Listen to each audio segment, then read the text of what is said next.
నమస్తే, welcome to Telugu news. నేను గోపీకృష్ణ. నారా చంద్రబాబు నాయుడు అనే పదాన్ని వినాలని బయలుదేరిన కొంతమంది ప్రొఫెషనల్స్తో పాటు ఒక వ్యక్తి ప్రపంచవ్యాప్తంగా చర్చనీయాంశం అయ్యారు.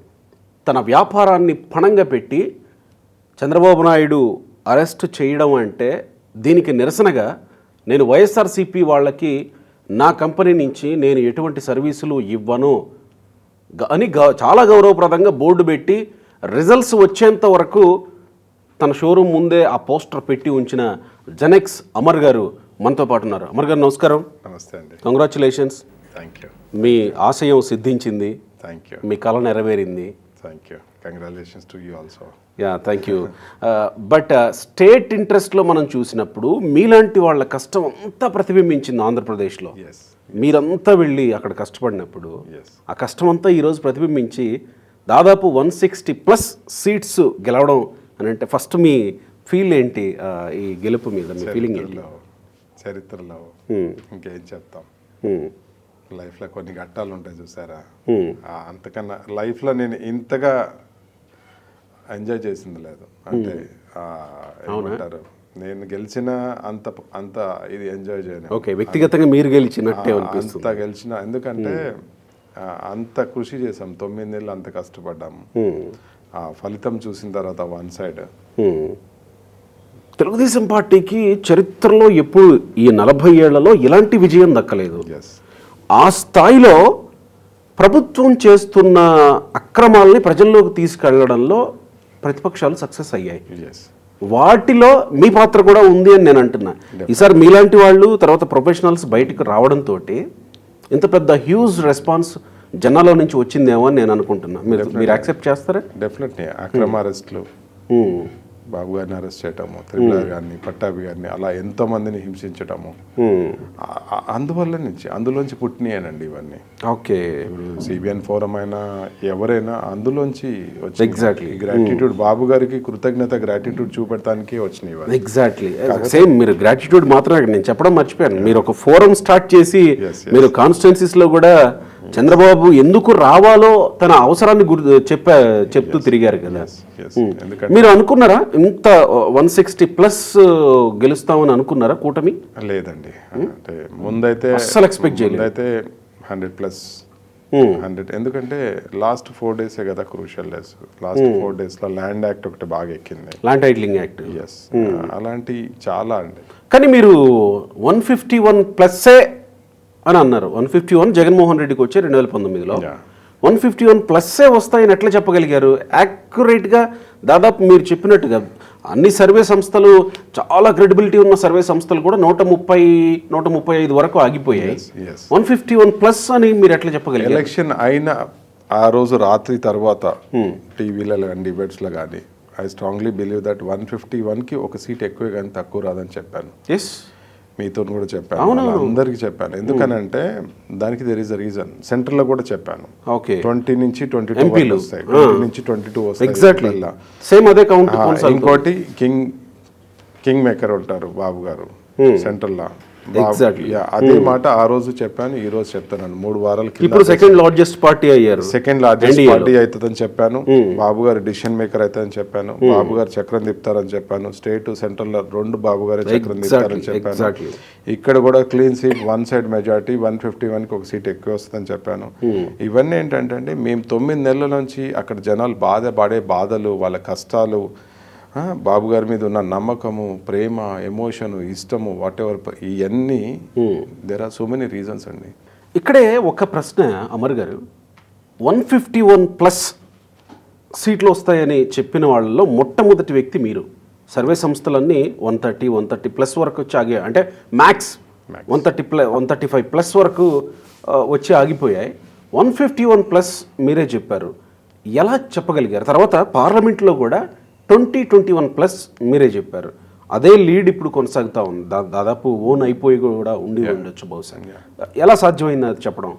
2014 అండి చిన్న ఎగ్జాంపుల్. బాబు గారు గెలిచిన తర్వాత అంత కష్టపడి అంత చేసిన తర్వాత 23 సీట్లకు పరిమితం చేశారు. అవును, అంత కష్టపడిన వ్యక్తినే 23 సీట్లకు పరిమితం చేశారు. తర్వాత 2019లో పవన్ కళ్యాణ్ గారు మెయిన్, మనం ఓడిపోవటానికి. ప్లస్ ఒక్క ఛాన్స్ ముద్దులు పెడతాము, జనం ఓన్ చేసుకున్నారు. అయ్యో ఈ రాజశేఖర్ బిడ్డ, మన బిడ్డ, మన అన్న, మన మామయ్య అని వాటెవర్ ఇక పేర్లు పెట్టేసుకున్నారు, ఓన్ చేసుకున్నారు. దానివల్ల ఏమైంది, ఒక ఛాన్స్ ఇద్దామని క్లీన్ స్వీప్ ఇచ్చారు. ఇప్పుడున్న పరిస్థితులలో దానికి అసలు ఏమీ చేయలేదు ప్రభుత్వంలో. చంద్రబాబు నాయుడు 2014 నుంచి 19 వరకు అంత చేస్తేనే 23 ఇచ్చారు, ఏమీ చేయలేదు. ఇతను 2019 నుంచి 24 వరకు ఏమీ చేయలేదు.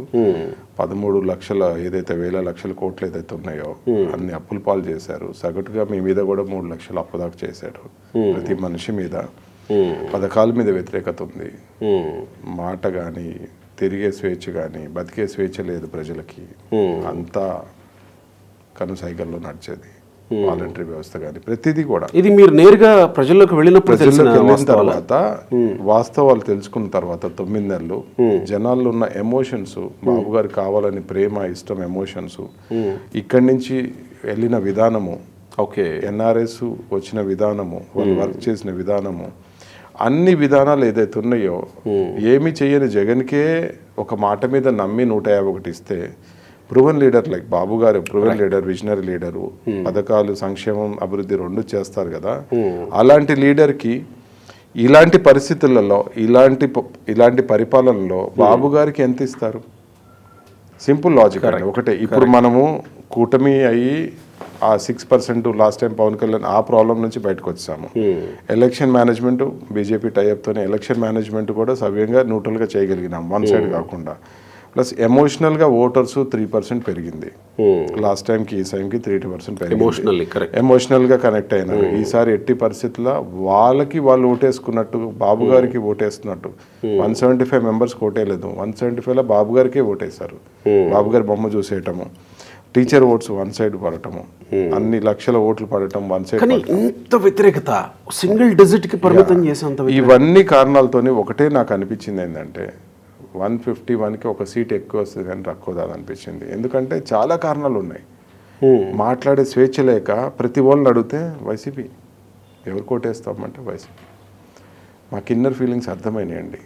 వాళ్ళు ఏడుస్తుండ్రు, వాళ్ళు మాట్లాడేటప్పుడు వాళ్ళ బాధ, వాళ్ళ రైట్. నేను కూడా ఎక్స్పీరియన్స్ చేశాను. చిత్తూరు జిల్లా తంబళ్ళపల్లిలో నేను వెళ్ళినప్పుడు, నేను పబ్లిక్ ఒపీనియన్ తీసుకుంటున్నప్పుడు, ఎవరు గెలుస్తారు అనుకుంటున్నారు అని అంటే, పక్క నుంచి ఒక కర్రబోట్ వేసుకొని వెళ్తున్న ఒక పెద్ద ఆయన, తలగుడ్డ చుట్టుకొని వెళ్తున్న పెద్ద ఆయన, నేను ఇటువైపు అడుగుతుంటే ఆయన నా వెనకాల పోతూ అంటున్నాడు, ఈసారి వైసీపీ అనండి, వైసీపీ గెలుస్తుందని. అవునా, ఎందుకు బాబాయ్ అని ఆయన దగ్గరికి మైగిపోయాడు. ఎందుకంటే కబ్జాలన్నీ వాళ్ళే,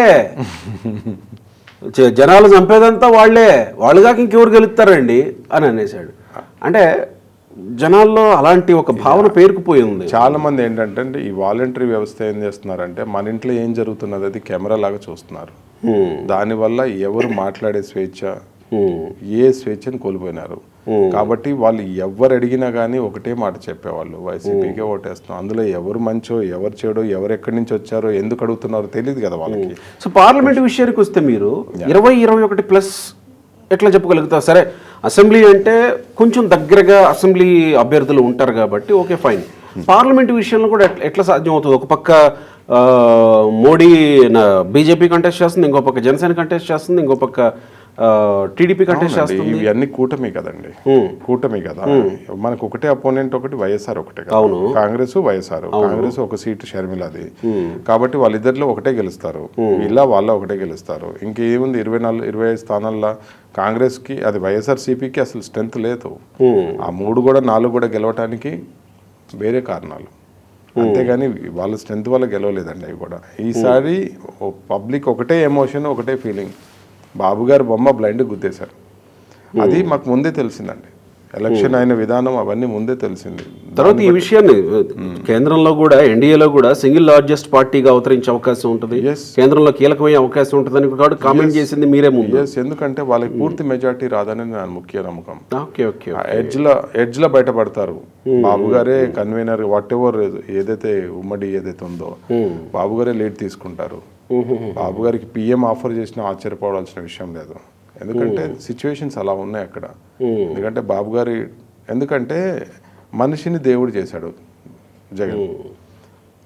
ఒక సాధారణమైన ఒక విజనరీ లీడర్, ఒక సీఎం, ఒక లీడర్ని, ఒక నాయకుడిని దేవుడు చేశాడు. అరెస్ట్ చేసి ఏం ప్రూవ్ చేయలేక 53 రోజులు ఇక్కి గుంజి లాగి దేవుడిని చేస్తారు. ఇప్పుడు పోనీ అరెస్ట్ చేసి ఏదన్నా చూపించి ఉంటే సరే, అది అట్లీస్ట్ 1% ఏమీ లేదు, క్లీన్ 100% క్లీన్. అప్పుడు ఏమవుతారు? కాబట్టి అదంతా అర్థమైపోయింది జనాలకి. ఇప్పుడు డ్రైవర్ని చంపేసి కార్లు వేసేసుకొని అతను మాట్లాడేది ఎలా ఉందంటే, నా డ్రైవర్ని నాకు చంపే హక్కు లేదా అన్నట్టుంది ఎవరు. వాడు విడుదల వస్తే వాడికి ఊరేగింపులు, ఇవన్నీ జనాలు చూడరా? లాస్ట్ టైం మీరు కంప్లీట్గా మీరు సిబిఎన్ ఫోరం ఈసారి ఫోకస్ చేసిన మొత్తం SC/ST కాన్స్టిట్యున్సీస్ 36లో లాస్ట్ టైం గెలిచినటువంటిది 2 ఒకటి కొండేపి, 2 రాజోలు. ఒకటే రాజోలు లేదు, కొండేపి ఒకటే గెలిచాం. టీడీపీ గెలిచిందండి. నేను అంటుంది జనసేన గెలిచింది కదా, అంటే వైఎస్ఆర్సీపీ కాకుండా. వైఎస్ఆర్సీపీ మొత్తం 34 గెలిచినట్టు, 36లో 34 గెలిచినట్టు. ఇన్ని సీట్లు దళిత కాన్స్టిట్యున్సీలు గెలిచిన వైఎస్ఆర్సీపీ సార్ మొత్తం స్మాష్. దాంట్లో 3-4 గెలిచినట్టు ఉంది. అది లీడ్ ఏదో 32-33 గెలవబోతున్నాం మనం. ఎందుకంటే ఏంటి ఆ కాన్స్టిట్యున్సీల పరిస్థితులు ఏంటి? అతను ఏమంటాడంటే అండి, దళితులు నాకు మెయిన్ SC/STలే అంటాడు. ఇందాక ప్రెస్ మీట్లో మాట్లాడుతూ కూడా అదే అన్నాడు. SC/STలే నాకు మెయిన్ అంటాడు. SC/STలే క్రిస్టియన్స్ ఉంటారు, SC/STలే నేను పథకాలు ఇచ్చాను, SC/STలే నాకు ఇది అని అంటాడు. ఇలా SC/STలే చీకొట్టారు, దాదాపుగా అంతే అనుకో. చీకొట్టారు. ఎంత ఘోరంగా చీకొట్టారు అని అంటే అంత ఘోరంగా చీకొట్టారు. అంటే అక్కడ తిరుగుతున్నప్పుడు ఏ పరిస్థితులు ఇలాంటి పరిస్థితికి దారి తీసాయని మీకు అనిపించింది? సింపుల్ లాజిక్ అండి, ప్రతి వాళ్ళకి అర్థమైపోయింది. 10 రూపాయలు ఇచ్చి 100 రూపాయలు లాక్కుంటున్నాడు. సింపుల్ లాజిక్ అది. ఇప్పుడు సంక్షేమం అని ఇస్తున్నాడు, ఇచ్చేసి ఒక 2,000 3,000 పెన్షన్ అది ఇది ఇచ్చేసి దాన్ని లిక్కర్ రూపంలో గ్యాస్, కరెంట్ బిల్స్, నిత్యావసర వస్తువులు, చెత్త బిల్ అని ఇవన్నిటితోనే వసూలు చేసుకుంటున్నాడు. 10 రూపాయలు సంక్షేమం ఇచ్చి 100 రూపాయలు లాక్కుంటున్నాడు. మనం ఎలాబరేట్ చేయగలిగినాం? బాబు గారు 100 రూపాయలు ఇస్తారు, 1000 రూపాయల గ్రోత్ డెవలప్మెంట్ చూపిస్తారు, ప్రగతి చూపిస్తారని మనం ఎక్స్ప్లెయిన్ చేయగలిగినాం. సంక్షేమం బెటర్గా ఇస్తారు, దాంతోపాటు ప్రగతి ఉంటుంది, దాంతోపాటు డెవలప్మెంట్ ఉంటుంది, అభివృద్ధి ఉంటుంది అనేది మనం క్లియర్గా ఎక్స్ప్లెయిన్ చేయగలిగాం. సో మీ మిషన్ ఇంతటితో కంప్లీట్ అయినట్టేనా? మీరు అనుకున్నది సాధించారు కదా? సిబిఎన్ ఫోరం ఫస్ట్ ఎజెండా వచ్చేసి బాబు గారు సీఎం కావాలనేది ఫస్ట్ ప్రాజెక్ట్ 1 ఉండే అండి. సక్సెస్ఫుల్గా కంప్లీట్ అయింది. ఇక ప్రాజెక్ట్ 2 రెడీ అవుతుంది. ప్రాజెక్ట్ 2 రెడీ అవుతుంది. ఇంకా దానికి విల్ షార్ట్లీ అప్డేట్ ఇవ్వండి. అవునా? ఏమన్నా ముందుగా ఏమన్నా దానికి సంబంధించి టీజర్ ఏమన్నా చెప్తారా? నథింగ్ లైక్ దట్ అండి. ఇప్పుడు ఇది అయిపోయింది కదా మెయిన్. నెక్స్ట్ పబ్లిక్కి గవర్నమెంట్కి మధ్యలో వెరీ గుడ్ ఏమేం గ్యాప్స్ ఉన్నాయి, ఆ గ్యాప్స్ని ఎలా ఫిల్ చేయాలి, ఎలా చేయాలి, పార్టీని ఎలా స్ట్రెంథింగ్ చేయాలి, ఇంకా నెక్స్ట్ ఎలక్షన్లో 175కి 175 ఎలా కొట్టాలి, ఇలాంటివన్నీ ఉంటాయండి, లాజిక్స్ ఉంటాయి. పార్టీని ఒక బ్రాండ్ ఎలా చేయాలి, పార్టీకి ఒక ఇది చేయాలి, స్ట్రెంథింగ్ అట్లా కార్పొరేట్. ఇప్పుడు చంద్రబాబు నాయుడు ముఖ్యమంత్రి అయిన నెక్స్ట్ మినిట్ నుంచి చాలా సవాళ్లే ఉన్నాయి ఆంధ్రప్రదేశ్లో. అన్నిటినీ సెట్ చేయాల్సిన అవసరం. అది ప్రాబ్లం లేదులేండి, బాబు గారు కెన్ హ్యాండిల్ ఎనీథింగ్ అండి. ఇప్పుడు PM CM 2 చేయమన్నా చేయగలుగుతారు, దాంట్లో ఏం కంగారేం లేదు. హీ కెన్ డూ ఎనీథింగ్ అండి. మీరు మీ ఫీలింగ్ లోపల చాలా ఒక రకమైన ఉత్పాతం నడుస్తుంది కదా, హ్యాపీనెస్ ఉత్పాతం నడుస్తుంది కదా, అది మీ ఫేస్లో నుంచి అంత ఎక్కువగా బయటికి రాదు ఎందుకు? ఎప్పుడు ఏ ఫీలింగ్నైనా ఒక మోతాదులో బయటికి తీసుకొస్తూ ఉంటారు ఎందుకు మీరు? అలా అలవాటు అయిపోయింది. అంతేనా? చిన్నప్పటి నుంచి అంతేనా? అలవాటు అయిపోయింది అంతే. లోపలైతే అదేదో సినిమాలో లాగా ఆమె భయపడుతుంది కానీ ఫేస్లో కనిపించదు, అట్లా కనిపిస్తూ ఉంటుంది. చాలా సంతోషం అమర్ గారు, మీరు స్టేట్ కోసం పనిచేశారు, స్టేట్ ఇంట్రెస్ట్లో పనిచేశారు. అఫ్ కోర్స్ మీరు ఆంధ్రప్రదేశ్ వాస్తవ్యులు కానప్పటికీ కూడా, ఇంతకుముందు ఎన్నోసార్లు నేను ఆంధ్రప్రదేశ్కి చెందినవాడిని కాను, కానీ ఒక్క CBN విషయంలో ఆంధ్రప్రదేశ్ ప్రభుత్వం వ్యవహరించిన తీరుకి నిరసనగా ఇలా చేశాను అని. బాబు గారి కృతజ్ఞత, బాబు గారు చేసిన దానికి కృతజ్ఞతగా నా తరపు నుంచి నేను గ్రాటిట్యూడ్, నా తరపు నుంచి నేను ఇచ్చాను, బాబు గారికి చేశాను. నాకు అవకాశం వచ్చింది, నేను సర్వీస్ చేశాను. సో ఈ రోజు మీకు ఎలాంటి కాల్స్ వచ్చాయి? ఆ పోస్టర్ పెట్టినప్పుడు ఒక రకమైన కాల్స్ వచ్చి ఉంటాయి కదా, ఈరోజు మీకు ఎలాంటి కాల్స్ వచ్చాయి అమర్ గారు? చెప్తున్నా కదండి, యు ఆర్ ద బెస్ట్, నువ్వు గెస్సింగ్ మగవాళ్ళు నిన్ను వచ్చి హక్ చేసుకోవాలనుకుంటున్నాను, ఎక్కడ ఉంటావు, ఎట్లా అంటే ఇక విచిత్రమైన కాల్స్ అండి, విచిత్రమైన ప్రేమ, అది విచిత్రమైన ఎక్స్ప్రెషన్స్ ఒక్కొక్కళ్ళు. ఎక్కడ ఉన్నావు చెప్పు అంటే మీరు తీసుకున్న స్టెప్ ఏదైతే ఉందో అది ఎక్స్ట్రాడినరీ, చాలా రేర్ కదా, కొత్తగా వింతగా ఉంది నాకు వింతగా, కొత్తగా, ఆశ్చర్యంగా. ఒక్కొక్కరు ఫోన్ చేసేసి వాళ్ళు మాట్లాడే విధానం వింతగా కొత్తగా ఉంది. వాళ్ళ గర్ల్ ఫ్రెండ్ తోని, వాళ్ళ మదర్ తోని, వాళ్ళ వైఫ్ తోని అంత ఎమోషనల్ గా అంటే ఎక్కడున్నావు, నేను హక్ చేసుకోవాలన్నది. సూపర్ సింపుల్ లాజిక్, ఎక్కడున్నావు, ఇట్లాంటివి చాలా ఎమోషనల్ గా టచ్ చేసింది. పడిన కష్టం అనేది మర్చిపోయినాం ఇవాళ మార్నింగ్ నుంచి వన్ సైడే నడిచింది మొత్తం, ఆ గ్రాఫ్ అలా పెరుగుతూ వెళ్ళింది. కానీ నాకు తెలిసి మీ వైసీపీ మిత్రులు కాల్ చేసి ఉండాలి మీకు ఈరోజు. వాళ్ళు ఇంకా లేరు, ఇంకా వాళ్ళు ఇంకా పడుకుని పోయారు, ఇంకా 5 ఏళ్ళు లేవరండి. వాళ్ళు కూడా టచ్ లో ఉంటారు కదా మీకు, వాళ్ళు ఇంకా లేవర్లేండి. ఎందుకంటే సో ఇప్పుడు ఇంతగా పోస్టర్ ఉందా? స్టిల్ ఉందండి. స్టిల్ ఉందా? ఇంకెప్పటి వరకు అంటే ఇవాళ వరకు అనుకున్నాము, డిసైడ్ ఎలక్షన్ వరకు అని చూద్దాం, ప్రమాణ స్వీకారం రోజు పెడదాము అప్పటి వరకు. ఎందుకంటే అయిపోయింది, ఇంకా టాస్క్ అయిపోయింది. ఏంటి మీకు ఏమన్నా పొలిటికల్ ఆస్పిరేషన్స్ ఏమన్నా ఉన్నాయా ముందు? నథింగ్ లైక్ దట్ అండి. పొలిటికల్ అంటే బేసిక్గా ఒక స్టెప్ తీసుకొని సక్సెస్ఫుల్గా ఒక దశకి చేరిన తర్వాత నెక్స్ట్ స్టెప్కు కొంత ఆస్పిరేషన్స్ మారుతుంటాయి కదా, ఏమన్నా మీకు అట్లా? అలాంటివి అయితే ఏం లేవండి ఉద్దేశాలు అయితే. పోనీ చంద్రబాబు నాయుడు గారు, అమర్ గారు, మీరు ఇంత కష్టపడ్డారు, ఇన్ని చోట్ల తిరిగారు, మీకు ప్రజల్లో ఉన్నారు, సో మీరు ఇలా అయితే బాగుంటుందని నేను అనుకుంటున్నానంటే ఏదన్నా ఆఫర్ చేస్తే? టైం డిసైడ్ సార్, అంతే. మనం ఎట్లా చెప్పగలుగుతాం అది? ఇప్పుడు ఇవాళ ఏంటనేది ఇప్పుడు ఏం చేస్తాను నేను చెప్పగలుగుతాను, రేపు అనేది మన చేతిలో లేదు. నిన్న అయిపోయింది, రేపు మన చేతిలో లేదు. రేపు ఎటు వెళ్తుంది, ఈ 9 నెలల నుంచి నేను ఎటు వెళ్తున్నాను, నేనేం చేస్తున్నాను అసలు అనేది సుడిగండంలాగా అలా తిరిగిపోతున్నాను. అంటే రోజు ఈ రేపు ఏం చేయబోతున్నా కూడా తెలియట్లేదు నాకు సిచ్యువేషన్. ఎందుకంటే మేము ఒక మెట్టు వేస్తే 10 మెట్లు మాకు నిత్యం దొరికేది, అలా మాకు సపోర్ట్ కానీ స్ట్రెంగ్త్ కానీ అలా దొరికేది. కాబట్టి రేపు ఏంటనేది మేము అసలు అంచనా వేయలేకపోతున్నాం. కానీ ఇక్కడ ఒక్కటి చాలా ఇంట్రెస్టింగ్గా చెప్పుకోవాల్సిన అంశం ఏంటంటే, మీరు మొట్టమొదట హైదరాబాద్లో చంద్రబాబు నాయుడు అరెస్ట్ అయిన తర్వాత మీరు మొట్టమొదట హైదరాబాద్లో ప్రొటెస్ట్ స్టార్ట్ చేసినప్పుడు మొట్టమొదట హడిల్ మీకు తెలంగాణ ప్రభుత్వం నుంచి వచ్చింది, బీఆర్ఎస్ ప్రభుత్వం నుంచి వచ్చింది. ఆంధ్రప్రదేశ్ కంటే ముందు, అంటే మీరు ఇక్కడ చేశారు కాబట్టి. మిమ్మల్ని హడిల్ చేసిన బీఆర్ఎస్ ప్రభుత్వము ఇక్కడ పోయింది. మీరు ఎవరినైతే అరెస్ట్ చేశారో ఆయన్ని అరెస్ట్ చేయడం అక్రమం చేసింది అన్న ప్రభుత్వం అక్కడ పోయింది. కానీ కేసీఆర్ మాత్రం ఇక్కడ పోయిన తర్వాత లేదు జగన్మోహన్ రెడ్డి గెలుస్తాడని కూడా చెప్పారు ఈయన చాలా ఇంటర్వ్యూల్లో. కానీ అదేదో సామెత అన్నట్టు ఇద్దరు పోయారు. సింపుల్ లాజిక్ అండి. ఇక్కడ బీఆర్ఎస్ అక్కడ వైసీపీ వచ్చినా మనని పునాదులతో పాటు లేపేస్తారు. ఆల్రెడీ ప్రిపేర్ అయిపోయాను నేను అది మిమ్మల్ని. అంతే కదా, ఎందుకంటే స్ట్రాంగ్లీ వైసీపీకి మనం ఇది కదా, కాబట్టి అది ఆల్రెడీ ప్రిపేర్ అయిపోయినాము. ఇక్కడ కాంగ్రెస్ వచ్చి అక్కడ వైసీపీ వచ్చినా అప్పుడు కూడా మనకే నష్టం. ఎలా నష్టం అని అంటే, వైసీపీ వాళ్ళు 50% వస్తారు, వాళ్ళు రారు. ఇప్పుడు టీడీపీ ఇది చేసింది, ఫైనాన్షియల్గా మొత్తం పెట్టేసి ఉన్నారు, వాళ్ళ ఆస్తులు వాట్ ఎవర్ అన్ని. వాళ్ళు స్పెండింగ్ పవర్ ఉండదు ఇంకా నెక్స్ట్ 5 years. వాళ్ళు వచ్చి మా షాప్లో ఖర్చు పెట్టేది ఉండదు. మీకు అర్థమైందా? వైసీపీ వచ్చి అక్కడ అదైనా ప్రాబ్లమే, ఇక్కడ ఇదైనా ప్రాబ్లమే. ఇప్పుడు ఇక్కడ కాంగ్రెస్ అక్కడ టీడీపీ రావటం వల్ల ఊపిరి పీల్చుకుంటున్నారు.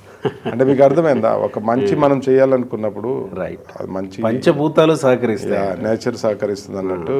అలా బాబు గారికైనా నాకైనా ఐ బిలీవ్ ఓన్లీ అండి what I'm doing is true and right అనేది నేను అనుకుంటాను. కాబట్టి నేను లైన్కి వెళ్ళిపోతాను. అది ఎంత ప్రమాణ స్వీకారానికి ఏమన్నా వెహికల్ రెడీ చేశారా? కొత్త డిజైన్ ఏమన్నా? లేదండి, ఇంత షార్ట్ టైంలో కష్టం, ఇంత షార్ట్ టైంలో కష్టం. కాబట్టి ఆల్రెడీ డిజైన్ చేసిన వెహికల్స్ చాలా ఉన్నాయి. ఆల్రెడీ హరీష్ బాలయ్య గారి దగ్గర ఒకటి ఉంది, మనం ఆల్రెడీ చాలా వెహికల్స్ ఉన్నాయి. అలా పవన్ కళ్యాణ్ గారికి ఓజీలో యూస్ చేసిన వెహికల్ కూడా మీ దగ్గరనే ఉన్నట్టు. అన్ని మనమే చేస్తాం కదా. మొత్తానికి అందరికి సెంటిమెంటల్ గా తయారయ్యారు మీరు బాలయ్య బాబుకి అందరికి. Thank you. ప్రౌడ్ ఏంటంటే బాబు గారికి సర్వీస్ చేసే అవకాశం దొరికింది. ల్యాండ్ క్రూజర్ కానీ, పొలిటికల్ సర్వీస్ కానీ, వాట్ ఎవర్. అవునా, బాలయ్య గారి వెహికల్స్ పర్సనల్ కాన్వాయిన్ కూడా మీరే డిజైన్ చేస్తారా? ఓ బాలయ్య గారు యూజ్ చేసే, బాబు గారు యూజ్ చేసే ల్యాండ్ క్రూజర్ మనమే డిజైన్ చేసాం మొన్న రీసెంట్ ఎలక్షన్స్ కి. అట్లా అదేంటి ముందే డిజైన్ చేస్తారా? రిజల్ట్స్ రాకముందే? రిజల్ట్స్ అంటే మొన్న ప్రచారానికి వాడినప్పుడు దాంట్లో ఉన్న డిస్కంఫర్ట్స్ అవన్నీ మనం అడ్రస్ చేసి దాన్ని రీడిజైన్ చేసి ఇచ్చామన్నమాట. దాంట్లో కొన్ని ఇబ్బందులు ఉన్నాయి, రీడిజైన్ చేసి ఇచ్చామన్నమాట. అట్లా పవన్ కళ్యాణ్ గారికి మనమే డిజైన్ చేసాము. ఓకే. అట్లా ఇప్పుడు బీజేపీ వాళ్ళకి లైక్ సీఎం రమేష్ గారికి అట్లా బీజేపీ వాళ్ళకి కొంతమంది డిజైన్ చేసి ఇచ్చాము క్యాంపెయిన్ కి. అందరికి ఒకళ్ళనే ఏం లేదండి. సో మనం ఒక సత్సంకల్పం తలపెడితే అందరూ సహకరిస్తారు, ప్రకృతి సహకరిస్తానికి అమర్ గారు నిదర్శనంగా నిలుస్తూ ఉన్నారు. బట్ మీరు ఒక బ్రాండ్ అయిపోయారండి ప్రపంచంలో. మీరు చేసిన పని అదే అన్నాం కదా మనం, ఆశ్చర్యం అందరికీ చాలా అరుదుగా కనిపించేటువంటి ఇది కదా. బహుశా చాలామంది ఆలోచనకు కూడా తట్టనటువంటిది. చాలామంది చాలా చేస్తారండి, ఏదో ఫండ్ ఇస్తారు, లేకపోతే పోయి నిరసనల్లో పాల్గొంటారు, తిరుగుతారు, కష్టపడతారు, కేసులు పెట్టించుకుంటారు, జైలుకి పోతారు. ఇదంతా కాదు, మన భార్య బిడ్డల కోసం, మన కుటుంబం కోసం, మనల్ని నమ్ముకున్న వాళ్ళ కోసం మనం ఏర్పాటు చేసుకున్న మన దీన్ని పణంగా పెట్టినట్టే కదా. స్టార్టింగ్లో మన జీవితాన్ని పణంగా పెట్టినట్టే. స్టార్టింగ్లో అందరూ వీడు బిజినెస్ కోసం, డెవలప్మెంట్ కోసం చేస్తున్నాడు, అంటే దాని నుంచి ఫోకస్ అవ్వడం కోసం, బ్రాండ్ కోసం చేస్తున్నాడు, అప్పుల పాలైనాడని చేస్తున్నాడు, డిఫరెంట్గా చేశారు. ఆల్రెడీ నాది బ్రాండ్, ఇంకా బ్రాండ్ ఏం చేయాలి నేను? అవును కదా.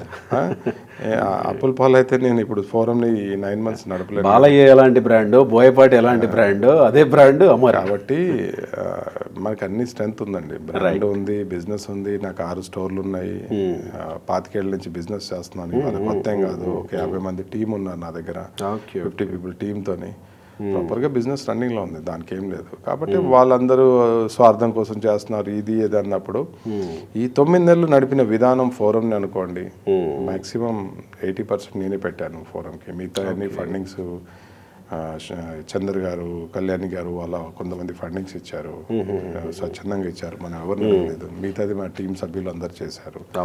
కాబట్టి ఇదేంటంటే అండి, దాని తర్వాత ఇప్పుడు ఎవరు కూడా అమర్ ఇది అని తప్పు, ఇది ఇలా చేశాడు, తప్పు చేశాడు, పని చేయడు, స్వార్థంతో చేశాడు, డబ్బు పెట్టాడు, ఇట్లాంటి ఎవ్వరు కూడా 1% కూడా కామెంట్ చేయకుండా చేసుకున్నానండి చేసేలాగా. అంటే ఎందుకంటే I believe in only hard work అండి.